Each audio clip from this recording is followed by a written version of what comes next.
Hi, it's Elise.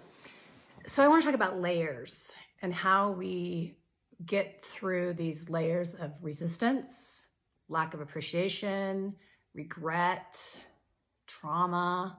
We all have it. We're all on a journey. And everybody's is just as important as everybody else's. But what I'm getting at is when you have chronic pain in the body, right? Or dis-ease or disease, there's always going to be an emotional component to it. Everything is emotional when it comes to the physical body.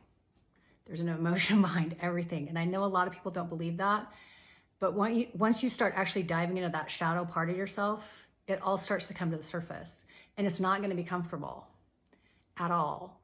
But that's how we grow, and that's how we evolve.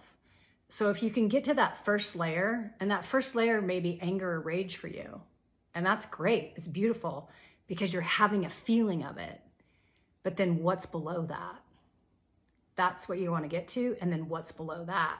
And then what's below that? Because there's always going to be layers, and you're going to have to work on releasing that first layer and working with that rage or anger or sadness or whatever comes up for you. Everybody's going to be different, right?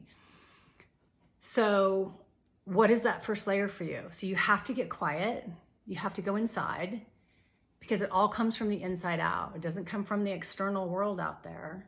We get bombarded with stuff, and we physically and emotionally and energetically take it in. But it's up to us to have really good energetic and emotional boundaries in order for that not to happen. And as we get older, we can start to recognize that stuff. And some people do it when they're younger too. Just really depends on their circumstances and, you know, their family life and all those beautiful things. So again, we're all on our own journey.